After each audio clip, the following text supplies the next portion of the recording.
So, kumusta mga kanoisy? Welcome back sa ating YouTube channel, Pilipinoisy. So, ngayong araw, mula na naman ito kay Melbs Castleman. Usapang WPS na naman tayo. So, meron to pamagat na iyak China, pinagbantaan ni Gibo. Tirahin nyo kami, may dadanak na dugo dyan. Kaso takot China. So, ano kaya yan, men? Totoo kaya itong mga pinagsasabi dito sa title? So, yan yung alamin natin. So, ang video ito ay mula kay Melbs Castle. Supportahan nyo. Tapos, syempre, kung tip nyo ng mga ganitong reaction video, may kasama kayo manood. Huwag nyo na rin kalimutan supportahan yung YouTube channel natin, Pilipinoisy. So, hindi na natin ito patatagalin pa, guys. Simulan na natin kasi mukhang painit ng painit na to. Galit na si Senator. So, yan. Ang title ng video ito, Iyak China, pinagbantaan ni Gibo. Tirahin nyo kami, may dadanak na dugo dyan. Kaso, takot China. So, like, comment, share, subscribe. Start. Bakit kaya galit na galit si Senator, guys? Or ganyan lang talaga yung fierce look niya? Comment down below kung bakit siya galit. So, tuloy. Teodoro at ilang mga senador nakaranas ito. Ulit. Defense Secretary Gibo Teodoro at ilang mga senador nakaranas itaboy ng China.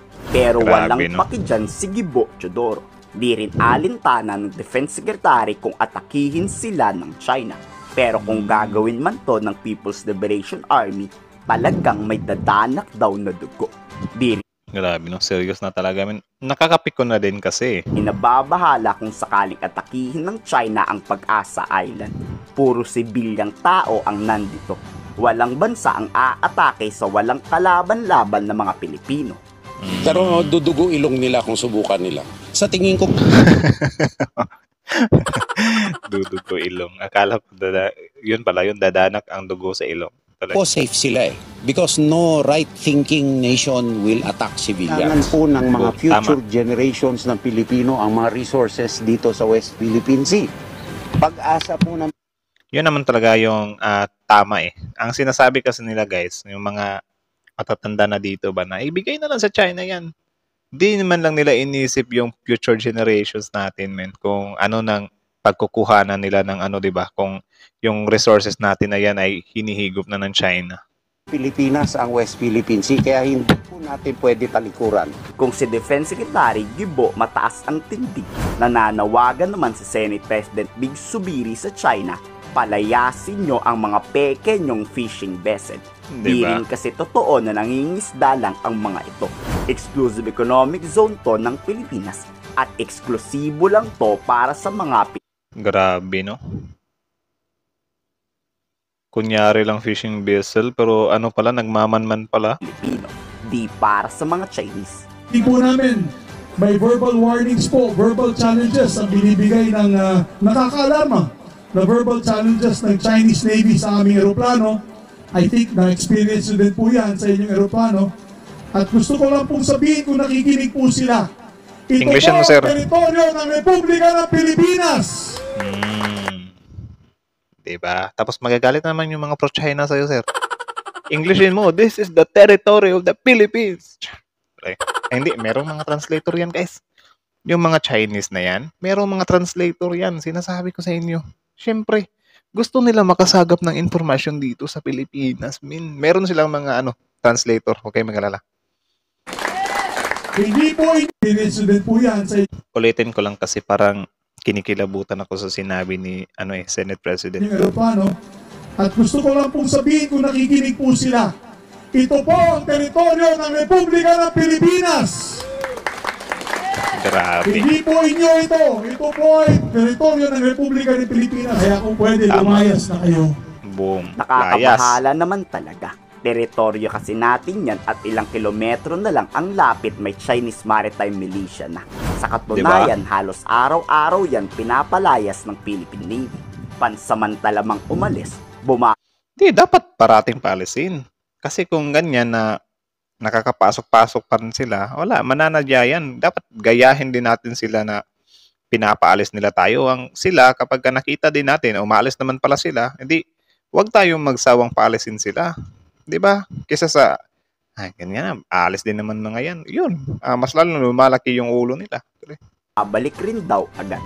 Ayun, nagsawa rin ang Philippine Navy na paalisin. Sa totoo Dapat- pa niyan, Dapat hindi magsasawa talaga, men. nabawasan daw yan. Hindi naman po sila masyadong lumalapit kasi nakastay lang po sila doon sa isang area. In case na kailangan namin lumikas, tilikas po talaga kami. Dati po mas marami kaysa ngayon. Talaga mas Opo. hindi na ngayon? Opo, mas mati na ngayon. Dati po kasi ikot talaga siya dito sa buong isla eh. Kahit nandyan ang China, tuloy ang pagpapalakas ng militar ng Pag-asa Island. Pero kung talagang may malasakit ang Senado sa Pilipinas, dapat madaliin na ang pagbili ng fighter jet ng Air Force. Di puro Tama. Dapat meron din tayong panghimpapawid, ano? pagkukundi na lang, dapat meron ding aksyon. Alarma. Yung paglanding nga namin kanina, meron ng mga verbal challenges. And it's so sad na nandito tayo sa loob ng ating bansa, teritoryo ng Pilipinas ito. Tapos sinasabihan ka, umalis ka dito kasi ito ay teritoryo ng China. Talaga nakakagulat. Di ba?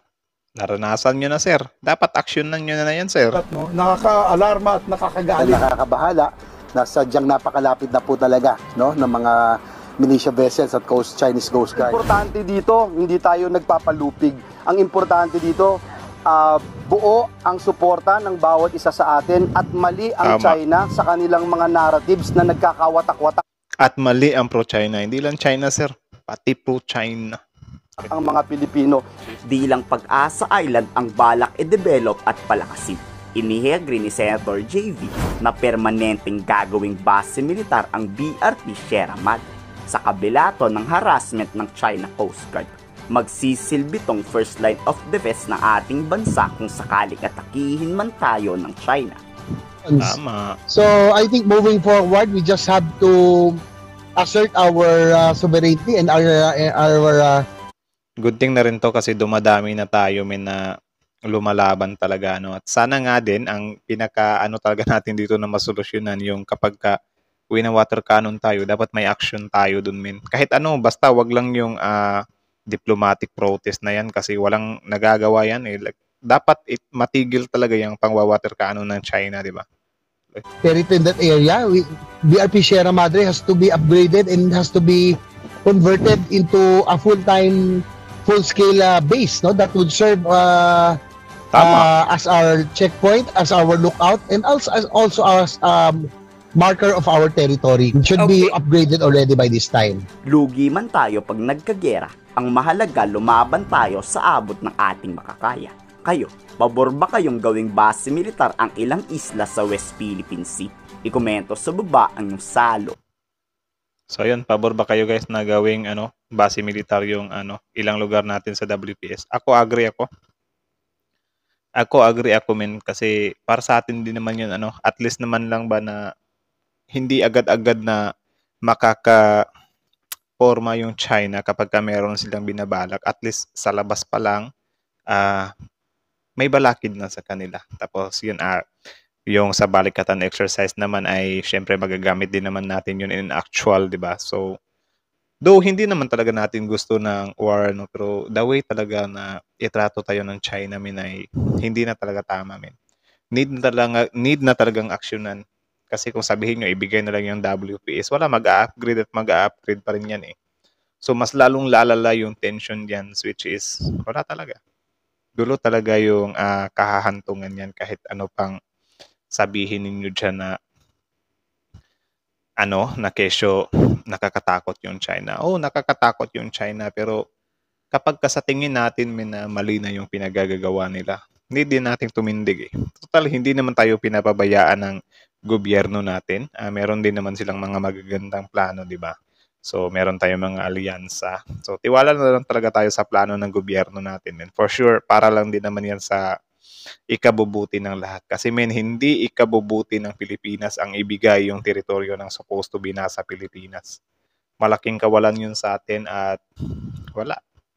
Sobrang wala talaga. Hindi talaga pwedeng ipagbigay yung sa atin naman talaga. Tapos luckily lang din kasi dumadami na yung mga sumusuporta sa adhikaing ito, no, na yung WPS nga ay dapat sa atin talaga. Yan yung dapat eh. Dapat tayo dito magpalaganap talaga tayo na hindi tayo matakot sa China. Kasi yung ibang bansa ganun naman yung ginagawa nila eh.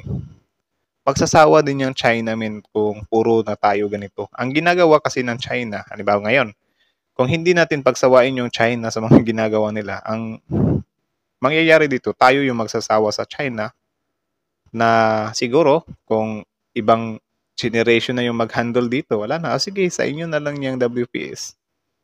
'Di ba? Walang kahirap-hirap, 'di ba? So, yun, sana masolusyonan yan kasi kung hindi talaga masolusyonan yan, wala. Patuloy pa rin yung mga panghaharas ng China dyan.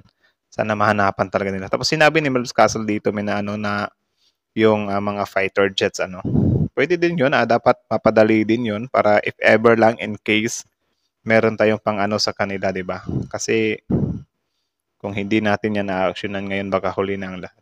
So kayo, ano masasabi nyo dito? Comment on below, tapos yun, pag-usapan natin yun sa comments section. So again, kayo, agree ba daw kayo na lagyan ng military base dyan sa natin, WPS? Comment down below, comment down below. Siyempre, if ever na needed ng mga tao, best pack tayo dyan kapag nag-fail na yung AFP natin, di ba? So, that's it na lang muna, guys. Again, Melvs Castle, Filipinoy Sea. So, yeah. Atin ng WPS! Filipino.